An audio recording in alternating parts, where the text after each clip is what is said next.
आज की इस वीडियो में हम पढ़ने जा रहे हैं डेफिनेट इंटीग्रल और उसकी एप्लीकेशन। अगर आपने इससे पहले चैप्टर 9 यानी कि इंडेफिनेट इंटीग्रल अगर नहीं किया है तो पहले आप वो वीडियो देखें, क्योंकि इंडेफिनेट अगर हमारा अच्छा गया तो डेफिनेट खुद ब खुद अच्छा हो जाता है। फिर इसके अंदर आपको कुछ लिमिटेड बातें ही है जो आपको समझनी है, ठीक है। इस एक वीडियो के अंदर इस चैप्टर को हम कंप्लीट कर लेंगे। अगर आप तक आपने कुछ नहीं पढ़ा है तो भी आप इस वीडियो को ध्यान से देख लेते हैं तो इंडेफिनेट इंटीग्रल का क्वेश्चन आपका नहीं छूटेगा। लेकिन उससे पहले आपको इंडेफिनेट अच्छे से करना होगा, जो प्लेलिस्ट में मिल जाएगा आपको। Class 12th maths quick revision की एक प्लेलिस्ट बनी हुई है, उस प्लेलिस्ट में आप जाएंगे तो उसके अंदर आपको इंडेफिनेट इंटीग्रल मिल जाएगा, ठीक है। चलिए शुरू करते हैं। 10 to 15 मिनट्स के अंदर इस चैप्टर को हम कंप्लीट कर लेंगे। तो देखिए, सबसे पहले तो हमारे पास किस टाइप के क्वेश्चन होंगे। अगर इंडेफिनेट आपने पढ़ लिया है ना तो कुछ भी नहीं है इनके अंदर। ध्यान से देखिए, आपको विदाउट लिमिट देखिए इसको कि इसका इंटीग्रेशन क्या होगा। तो इसका इंटीग्रेशन होता है भाई साइन इनवर्स एक्स। फॉर्मूले लिखवाए थे मैंने इंडेफिनेट के अंदर आपको, ठीक है। तो इसका इंटीग्रेशन क्या हो जाएगा, साइन इनवर्स एक्स। अब ये जो होती है ना, इसको हम बोलते हैं लोअर लिमिट और इसको बोलते हैं अपर लिमिट। तो ये लिमिट आपको एज इट इज यहाँ पर लिख देनी है ब्रैकेट के ऊपर। सबसे पहले हम अपर लिमिट को एक्स की जगह रिप्लेस करेंगे, फिर माइनस का साइन लगा के लोअर लिमिट को। तो हमने एक्स की जगह क्या लिख दिया है, 1/√2 लिख दिया है, और फिर माइनस लगा के एक्स की जगह क्या लिख दिया है, 0। अब आप साइन की वैल्यू 1/√2 कब होती है भाई, π/4 पर होती है, ठीक है। और साइन की वैल्यू 0 कब होती है, 0 पर। तो ये तो 0 ही हो गया, और ये कब होती है, π/4 पर, इसलिए हमने π/4 इसका आंसर लिख दिया है, ठीक है। तो कहने का मतलब सिर्फ ये है कि भाई इंडेफिनेट आपका अच्छा है तो आपको क्या करना है, सिर्फ इंटीग्रेट करके लिमिट सब्स्टिट्यूट करनी है डेफिनेट के अंदर। जैसे साइन की पावर 4 को हमने कैसे इंटीग्रेट किया था, साइन स्क्वायर लिखेंगे और इसका क्या लिख देंगे, होल स्क्वायर। साइन स्क्वायर को हम क्या लिखेंगे, 1 - cos 2x एंगल का डबल डिवाइडेड बाई 2। याद रखिएगा, जब भी साइन स्क्वायर को इंटीग्रेट करना है तो क्या लिखेंगे आप, 1 - cos एंगल का डबल डिवाइडेड बाई 2। और ये जो होल पावर थी यहाँ पावर में लिखी हुई है, ठीक है। यहाँ पर नीचे 2 का स्क्वायर क्या हो जाएगा, 1/4 हो जाएगा, और इसका होल स्क्वायर बचेगा। इसके होल स्क्वायर को हम ओपन करेंगे। मैंने इंडेफिनेट में आपको बताया था कि इंटीग्रेशन में आप गिनी चुनी बातें हैं जो याद रखें। होल स्क्वायर नज़र आता है, ओपन कर दें। होल क्यूब नज़र आता है, ओपन कर दें। इनटू में नज़र आती है टर्म्स तो मल्टीप्लाई कर दें। ऐसा करने से टर्म्स अलग अलग बढ़ जाएंगी, बीच में प्लस माइनस के साइन आ जाएंगे और उनको हम अलग अलग इंटीग्रेट कर सकते हैं फिर। तो ऐसा ही हमने यहाँ पर किया। देखिए, ये होल स्क्वायर था, इसको हमने ओपन कर दिया है, ठीक है। ओपन करने से यहाँ कोस स्क्वायर आया, और कोस स्क्वायर जब भी आए तो उसको आप क्या लिखेंगे, 1 + cos एंगल का डबल डिवाइडेड बाई 2। तो यहाँ पर एंगल 2x था, इसलिए यहाँ पर डबल करने पर 4x हो गया, ठीक है भाई। अब इसको देखिए आप क्या लिख सकते हैं, ये जो है ना 1/2, ठीक है, ये और +1, इसको मैंने सीधा क्या लिख दिया, 3/2। और ये cos 4x के अपॉन में 2 आएगा, वो यहाँ पर लिखा हुआ है, और ये बाकी एज इट इज है। अब देखिए, ये सब ओपन करने से सभी टर्म्स के बीच में प्लस या माइनस का साइन आ गया है, तो इन सभी को हम अलग अलग इंटीग्रेट कर सकते हैं। 3/2 एज इट इज रहेगा, और इसके साथ dx का इंटीग्रेशन क्या हो जाएगा, x। 1/2 एज इट इज रहेगा। कोस का क्या होता है, साइन 4x, अपोन में आएगा 4, 2 पहले से ही था तो क्या हो जाएगा, 8। x का कोएफिशिएंट जो है ना वो हम अपोन में लिखते हैं, तो वो 4 2 से मल्टीप्लाई करके मैंने डायरेक्ट 8 लिख दिया है, ठीक है। उसके बाद यहाँ पर cos 2x का क्या होगा, sin 2x अपॉन 2। तो ये 2 से 2 कैंसिल होकर खाली sin 2x बचा। अब इसमें हमें क्या करना है, पहले अपर लिमिट सब्स्टिट्यूट करनी है, फिर लोअर लिमिट।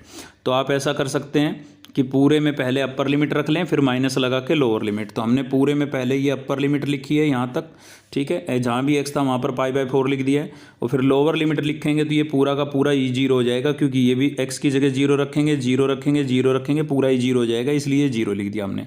अब ये 0 0 तो आपको लिखने की ज़रूरत नहीं है, इनको जब हम सोल्व करेंगे तो ये हो जाएगा आपका 3π/8, और माइनस का ये 1 बचा था तो ये -1, और यही आपका क्या होगा, आंसर होगा। तो इंडेफिनेट इंटीग्रेशन आपका अच्छा है तो इंटीग्रेट करके बस आपको लिमिट सब्स्टिट्यूट करनी है। दूसरा, इसके अंदर आपको सीखना है लिमिट चेंज करने का तरीका। तो लिमिट कैसे चेंज होगी भाई, कब चेंज होगी, जब भी हम सब्स्टिट्यूशन मेथड लगाएंगे यानी कि पुट करेंगे तभी आपको लिमिट चेंज करनी है। तो आप देखेंगे कि ऊपर √x लिखा हुआ है, और √x किसका डेरिवेटिव होता है, x⁻³ का। तो x⁻³ को हम t पुट कर देंगे, साथ में 30 कांस्टेंट है तो पूरे को t पुट कर देंगे। तो ये इसको हमने क्या पुट कर दिया, t पुट कर दिया। जब भी हम पुट करेंगे यानी कि सब्स्टिट्यूशन लगाएंगे, डेरिवेटिव करेंगे, 30 का 0 हो जाएगा, इसका डेरिवेटिव करेंगे तो 3/2 आगे, और x की पावर क्या बचेगी, 1/2, और इंटू dx = dt। 3/2 को इधर ले आए, -2/3 हो गया, हाफ पावर का मतलब रूट होता है, तो ये √x × dx dt हो जाएगा आपका, ठीक है।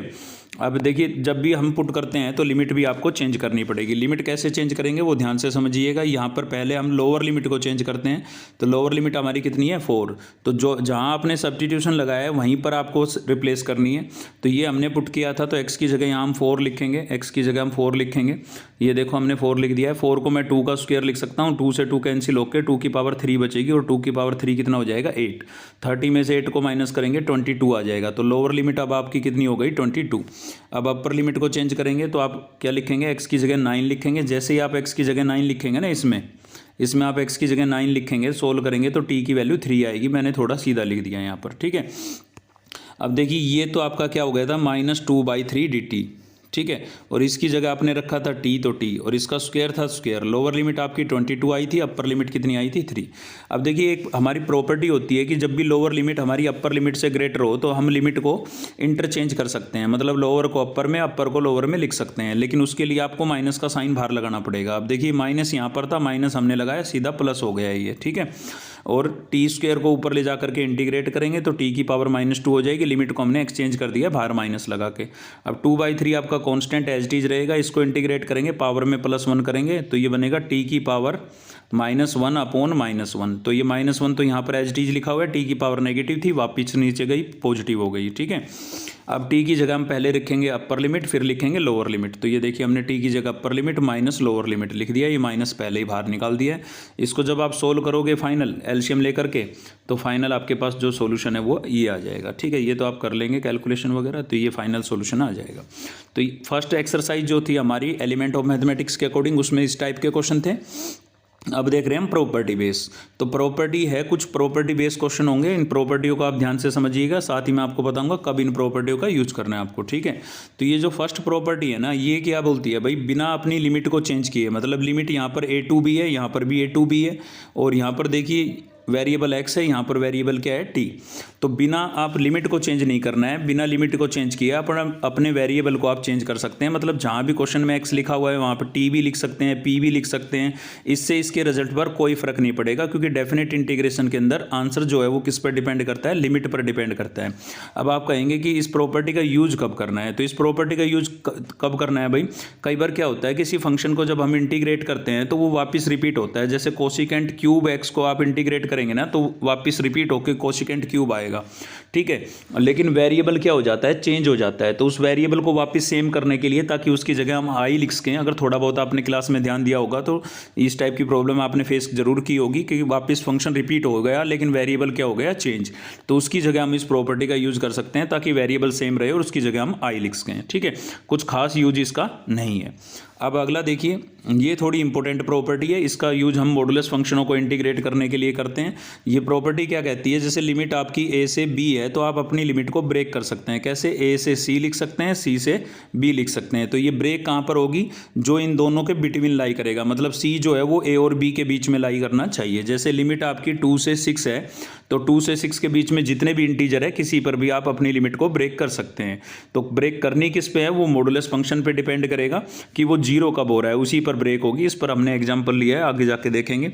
अगली प्रॉपर्टी जो है हमारे पास वो है थर्ड प्रॉपर्टी। ये प्रॉपर्टी ये कहती है कि आप अपनी लिमिट को एक्सचेंज कर सकते हो, और बाहर किसका साइन लगाओगे, माइनस का। तो इसका तो यूज अभी हमने किया था, ठीक है। जब भी आपकी लोअर लिमिट अपर लिमिट से ग्रेटर हो जाए तो आप लिमिट को चेंज करके बाहर माइनस का साइन लगाएंगे, यानी कि इस प्रॉपर्टी का यूज करेंगे।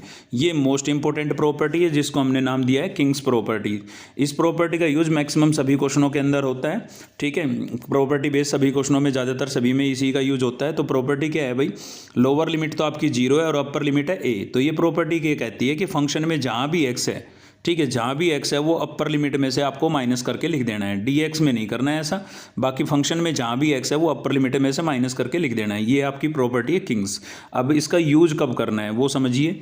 जैसे कि आपका क्वेश्चन इस वाले फॉर्मेट में है, इस वाले फॉर्मेट का मतलब यहाँ पर fx है और gx है, 2 टर्म्स हैं यहाँ पर, और इन दोनों में से एक टर्म आपको न्यूमिनेटर में नजर आ रही है। जैसे कि एग्जाम्पल ये है, देखिए साइन x है, नीचे कोस x है, ठीक है, और इनमें से एक साइन ऊपर नज़र आ रहा है, मतलब इन दोनों में से एक ऊपर हो, तो उस केस में ये प्रॉपर्टी हम यूज़ करते हैं। और अगर इस टाइप का क्वेश्चन एमसीक्यू में आ जाए तो मैं आपको बता देता हूँ, इसका डायरेक्ट आंसर भी आप बता सकते हैं।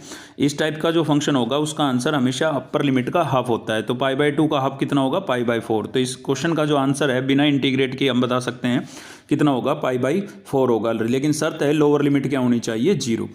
अगर लोअर लिमिट 0 नहीं हुई तो अगर लोअर लिमिट 0 नहीं होगी तो उसके अंदर हम क्वीन प्रॉपर्टी का यूज करेंगे। तो क्वीन प्रॉपर्टी क्या होती है भाई, कि फंक्शन में जहाँ भी एक्स है वो माइनस होगा किस में से, अपर और लोअर लिमिट के सम में से। a प्लस बी में से किसको माइनस कर देंगे, जहाँ भी x है उसको माइनस कर देंगे। और इसका जो आंसर है वो शॉर्टकट में क्या आएगा, लोअर और अपर लिमिट का जो डिफरेंस है यानी कि b minus A divided by 2, इसका शॉर्टकट आंसर होगा। 1 मार्क्स में अगर क्वेश्चन इस टाइप का बन जाता है तो आप डायरेक्ट कर सकते हैं, ठीक है। उसके बाद अगली जो प्रॉपर्टी है इसका भी कुछ एक क्वेश्चनों में यूज है। इसका यूज कब करना है वो मैं आपको बता देता हूँ। जब भी लिमिट आपकी इक्वल एंड अपोजिट साइन की हो, जब भी लिमिट आपकी क्या हो, इक्वल एंड अपोजिट साइन की हो, तो उस केस में इस प्रॉपर्टी का हम यूज करेंगे। और ये प्रॉपर्टी ये कहती है कि अगर फंक्शन आपका नेगेटिव है, फंक्शन कैसा है, फंक्शन आपका ओड है, कैसा फंक्शन है, ओड फंक्शन, तो इसको इंटीग्रेट ही नहीं करना है, इसका डायरेक्ट आंसर क्या होगा, 0 होगा। अगर फंक्शन आपका इवन है तो उस केस में लोअर लिमिट को आप क्या लिख देंगे, 0, इंटीग्रल को 2 से मल्टीप्लाई करके फिर इंटीग्रेट करेंगे, अपर लिमिट को सेम रखेंगे। अब बात ये आती है कि फंक्शन इवन कब है, ओड कब है, ये कैसे पता लगे। तो भाई जो भी फंक्शन, जब भी आपकी limit equal and opposite sign की हो तो आप x की जगह -x रख के चेक कर लेना। अगर x की जगह -x रखने से फंक्शन वापस वही आ जाता है तो फंक्शन आपका इवन होगा, और माइनस बाहर कॉमन आ जाता है तो फंक्शन आपका कैसा होगा, ओड। बाकी पोलिनोमियल फंक्शन वगैरह के अंदर तो आप पावर को देख करके भी बता सकते हैं। अगर सारी पावर इवन है तो फंक्शन इवन, और सारी पावर ओड है तो फंक्शन ओड होगा। ऐसे ट्रिग्नोमेट्री के अंदर आपका साइन और अपना कोसिकेंट, इसका रेसिप्रोकल, और अपना tan, ये 3 फंक्शन ऐसे हैं ट्रिग्नोमेट्री के जो इवन पावर में तो इवन रहेंगे, ओड पावर में ओड रहेंगे। मतलब पावर इनकी 2 है तो इवन, 3 है तो ओड, और बाकी जो 3 बच गए वो ऑलवेज इवन फंक्शन होते हैं, वो ऑलवेज क्या होते हैं, इवन फंक्शन, ठीक है। बाकी मैंने आपको बता दिया चेक करने का तरीका, इससे आप चेक कर सकते हैं, ठीक है, इवन और ओड फंक्शन को। अब प्रॉपर्टी बेस हमने एक क्वेश्चन लिया है जो कि इंपॉर्टेंट क्वेश्चन है, काफ़ी बार रिपीटेड क्वेश्चन है। तो मैंने आपको डेरिवेटिव के अंदर भी और अपना ITF के अंदर भी सब्स्टिट्यूशन बताया था, कुछ स्टैंडर्ड सब्स्टिट्यूशन लिखवा रखे हैं, ठीक है। आप पहले की वीडियो अगर आपने देखी है तो आप समझ गए होंगे मेरी बात। तो वही मैंने आपको बताया था कि जब भी a² - x² नज़र आए तो आप x = a sin थीटा या a cos थीटा सब्स्टिट्यूट करेंगे। दोनों में से कोई भी, दोनों से आंसर सेम आएगा, तो हमने यहाँ पर a sin थीटा सब्स्टिट्यूट कर दिया है। डेरिवेटिव करेंगे, dx = a cos theta d theta आ जाएगा हमारा, ठीक है। और लिमिट भी चेंज करेंगे, जैसे यहाँ पर x की जगह आप 0 रखेंगे तो साइन की वैल्यू 0 आएगी, इसलिए लोअर लिमिट 0 हो गई। यहाँ a रखेंगे तो a से a कैंसिल होकर 1 आएगा, और साइन की वैल्यू 1 कब होती है, π/2 पर होती है, इसलिए π/2 हो गया। डेरिवेटिव कर दिया है, यहाँ पर dx की जगह हमने लिख दिया है a cos theta d theta, और जहाँ भी x था वहाँ पर क्या लिख दिया है, a sin थीटा। और इसको थोड़ा सिंप्लीफाई करेंगे ना तो हमारे पास क्या आएगा, रिजल्ट ये आएगा भाई, ठीक है। अब इसमें से a कॉमन हो रहा है तो a हमने कॉमन आउट करके कट कर लिया है, ठीक है। ये देखिए a हमने कॉमन करके कट कर लिया है, तो ये इस टाइप का इंटरफेस आपको दिख रहा होगा। अब यहाँ पर किंग्स प्रॉपर्टी हमारी यूज होनी चाहिए क्योंकि 2 टर्म्स नीचे और उनमें से एक ऊपर है। तो किंग्स प्रॉपर्टी क्या कहती है कि प्रॉपर्टी लगाने से पहले देखिए हमने इसको इक्वेशन फर्स्ट लेट कर लिया है, तो पहले इक्वेशन फर्स्ट आपको लेट कर लेनी है, उसके बाद किंग्स प्रॉपर्टी का यूज करना है। किंग्स प्रॉपर्टी ये कहती है जहाँ भी वेरिएबल है वो अपर लिमिट में से माइनस हो जाएगा। तो ये देखिए हमने अपर लिमिट में से माइनस करके लिख दिया है। π/2 का मतलब 90 होता है, और 90 पर ट्रिग्नोमेट्रिक फंक्शन चेंज हो जाते हैं, तो कोस किस में चेंज हो जाएगा, साइन में। यहाँ पर भी कोस साइन में चेंज हो गया, ये साइन कोस में चेंज हो गया है, ठीक है। तो प्रॉपर्टी अप्लाई करने के बाद आपकी क्या बनेगी, इक्वेशन सेकंड बनेगी। आपको क्या करना है, दोनों इक्वेशन को ऐड कर देना है। प्रॉपर्टी अप्लाई करने से पहले जो फर्स्ट थी और अब जो सेकंड है, दोनों को हम ऐड करेंगे तो फंक्शन जो है वो कैंसिल आउट हो जाता है कंप्लीटली, इस टाइप की फॉर्म में अगर क्वेश्चन है तो, ठीक है। तो डी थीटा का इंटीग्रेशन होगा, डी थीटा का क्या हो जाएगा, थीटा, और यहाँ पर लिमिट जब हम सब्स्टिट्यूट करेंगे, पहले अपर लिमिट फिर लोअर लिमिट, तो x की जगह थीटा की जगह रखेंगे π/2 और 0 रखेंगे तो 0 ही आएगा। 2 मल्टीप्लाई हो रहा है, उधर जाके क्या हो जाएगा, डिवाइड। इधर i चल रहा था ना, तो i + i 2i हो गया था, ऐड किया तब, ठीक है। तो ये अपर लिमिट का हाफ, ये देखिए आपका आंसर आया है ना। डायरेक्ट भी आप आंसर लिख सकते हैं, अगर 1 मार्क्स का क्वेश्चन है तो अपर लिमिट का हाफ आएगा इस टाइप के फॉर्मेट में। उसके बाद आ गया हमारे पास, हमने एक मॉडुलस पर लिया, ठीक है। ये मॉडुलस फंक्शन है, तो भाई यहाँ पर लिमिट जो है वो आपकी 3 से लेकर के 6 तक है। तो आप देखेंगे मॉडुलस फंक्शन आपका 0 कब हो रहा है, 5 पर। तो लिमिट आपकी कहाँ पर ब्रेक होगी, 5 पर ब्रेक होगी। मतलब लिमिट लिखेंगे हम 3 से 5 और 5 से 6। अब इन लिमिट के अंदर आपको चेक करना है कि मॉडुलस फंक्शन आपका नेगेटिव है या पॉजिटिव है, विदाउट मोड देखना है। तो 3 से 5 में ये नेगेटिव था, इसलिए मैंने माइनस का साइन लगा दिया है, और 5 से 6 में ये कैसा रहेगा, पॉजिटिव। इनके बीच की कोई भी एक वैल्यू रख के देख लेंगे आप, इवन है या ओड है। अब तो इसको आप इंटीग्रेट कर ही सकते हैं, x का x² 2 हो जाएगा, 5 का 5x, सेम यहाँ पर, और लिमिट सब्स्टिट्यूट कर देंगे। एक मैंने ये लिया है प्रॉपर्टी पर जो अपनी इवन और ओड फंक्शन की थी। यहाँ पर आप देख रहे हैं जो लिमिट है वो आपकी इक्वल एंड अपोजिट साइन की है, तो हमें चेक करना पड़ेगा फंक्शन को कि इवन है या ओड है। तो ये आपका फंक्शन है, हमने क्या किया, x की जगह -x रिप्लेस करके देख लिया, ठीक है, रिप्लेस किया। तो उसके बाद मैंने log m/n की प्रॉपर्टी लगाई है, और इसमें से माइनस कॉमन आउट किया, तो वापस से देखिए मेरा वही फंक्शन बन गया। यही हम लेके चले थे, वापस यही आ गया, लेकिन बाहर किसका साइन आ रहा है, माइनस का। तो बाहर माइनस का साइन आ रहा है, तो इसका मतलब फंक्शन आपका कैसा है, ओड फंक्शन है। और ओड फंक्शन का इंटीग्रेशन क्या होगा, डायरेक्ट आपको क्या लिख देना है, 0। अगर ये इवन होता तो लोअर लिमिट को 0 करके 2 से मल्टीप्लाई करके इंटीग्रेट करते, जैसा कि मैंने आपको प्रॉपर्टी में पढ़ाया था, ठीक है। अब हमारी शुरू हो गई है एप्लीकेशन भाई। इस पर बेस क्वेश्चन एक पक्का बनेगा, एप्लीकेशन पर क्वेश्चन हर बार आता है, लॉन्ग आंसर टाइप क्वेश्चन आएगा, चाहे कोई भी बोर्ड आपका बोर्ड हो, CBSE हो या HBSE हो।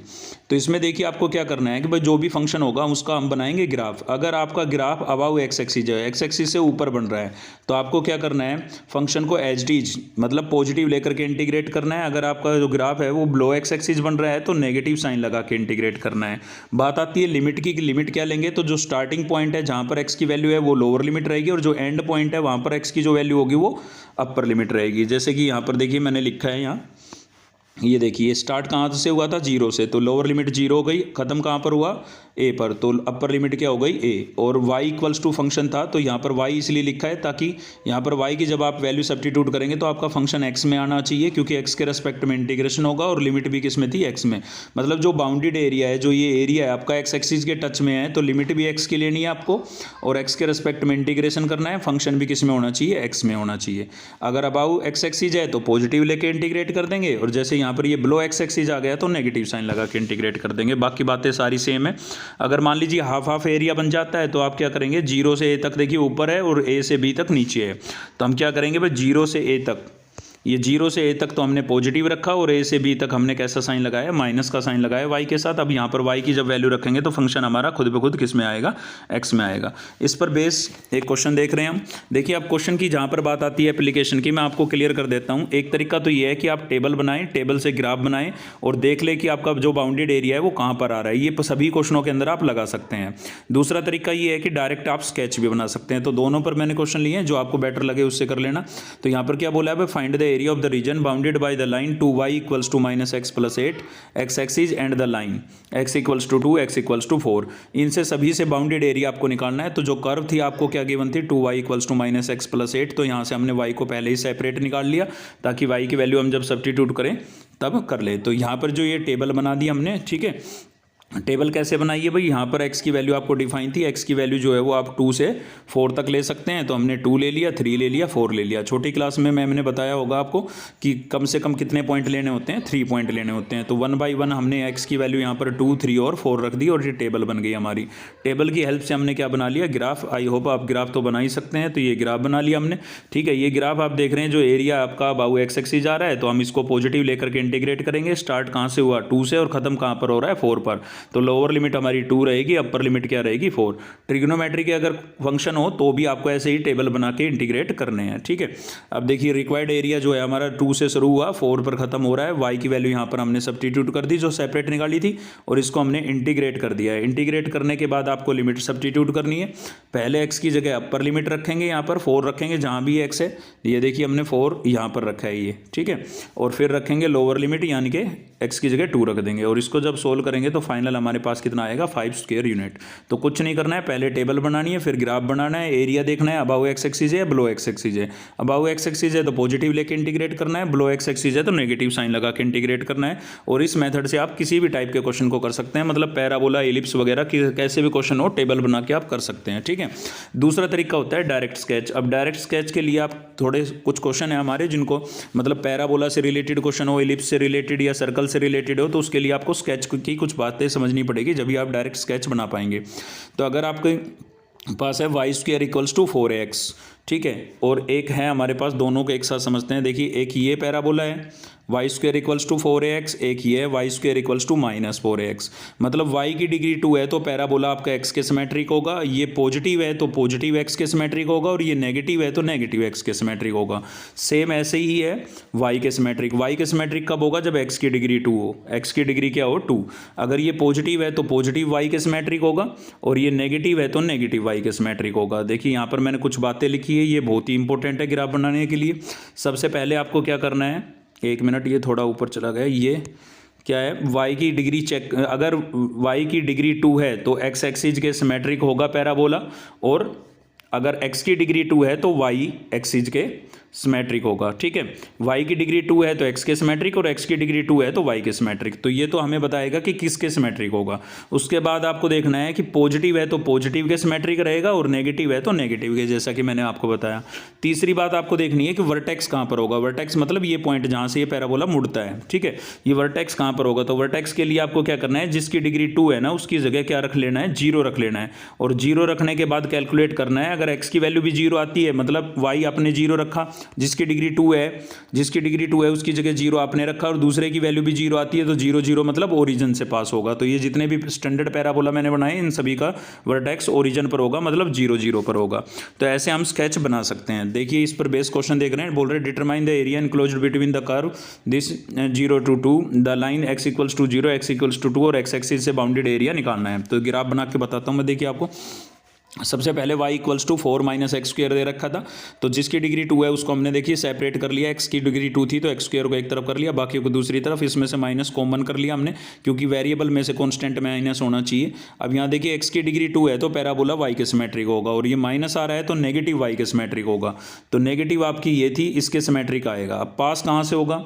ठीक है, वर्टेक्स क्या होगा? तो वर्टेक्स के लिए आप क्या करेंगे, इसकी जगह रखेंगे 0, इसकी जगह 0 रखेंगे तो y की वैल्यू आपकी आएगी 4, तो 4 से पास होगा। तो यहाँ y की वैल्यू 4 है और इधर सिमेट्रिक होना चाहिए, तो इसलिए पैराबोला को मैंने यूँ निकाला। ठीक है, अब पैराबोला की एक्सिस जो होती है ना वो इक्वली होती है दोनों तरफ।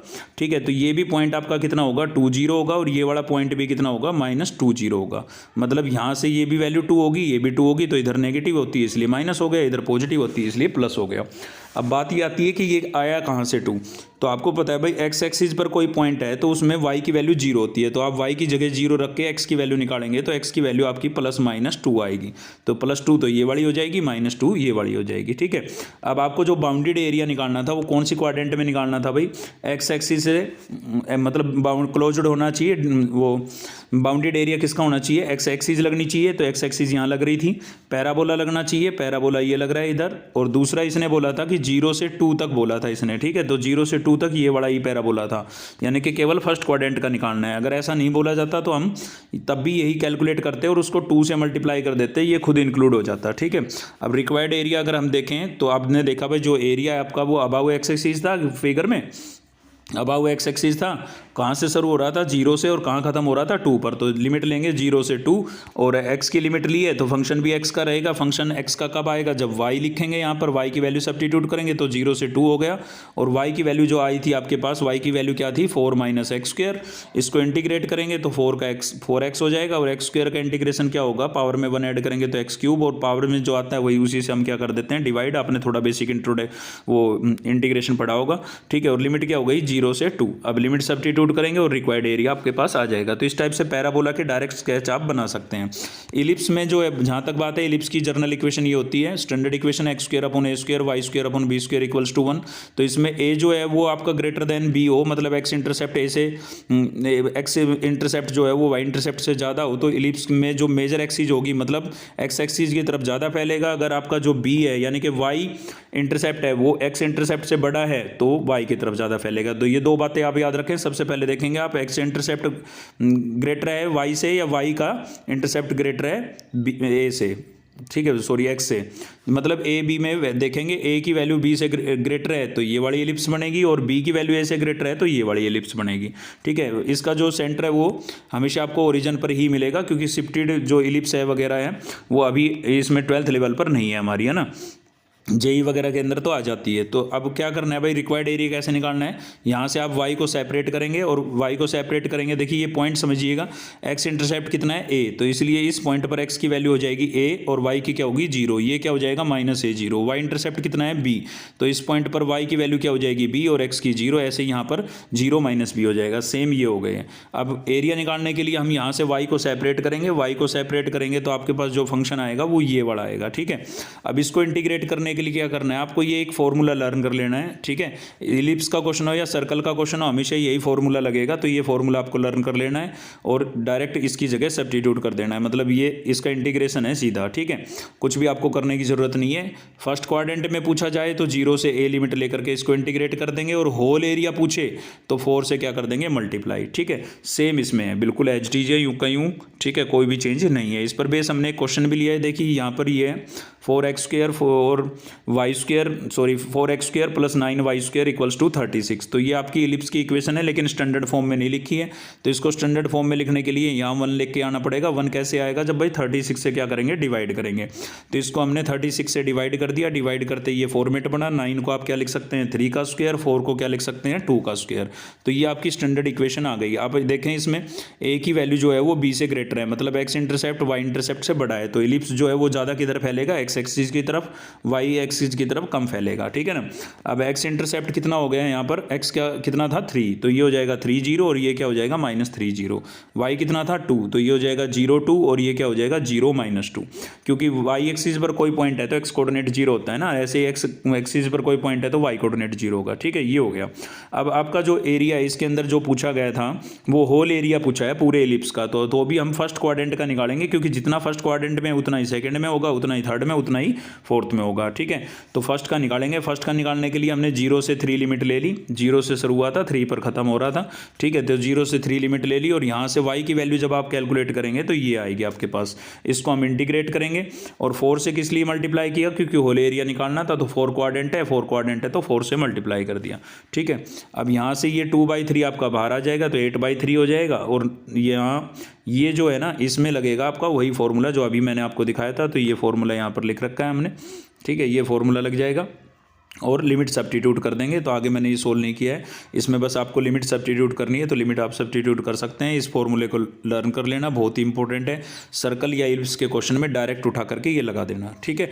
तो लगभग सभी टाइप की बातें हमने इसमें से कवर कर ली। एप्लीकेशन पर एक लॉन्ग आंसर टाइप क्वेश्चन इसमें से जरूर मिलेगा। इस वीडियो को अगर आपने ध्यान से देखा है तो चैनल को अब तक सब्सक्राइब नहीं किया है तो चैनल को सब्सक्राइब कर लीजिए। इस टाइप की बेहतरीन वीडियो हम आपके लिए लेके आते रहेंगे। वीडियो हेल्पफुल लगी तो एक लाइक जरूर करिए। थैंक यू, मिलते हैं नेक्स्ट वीडियो में।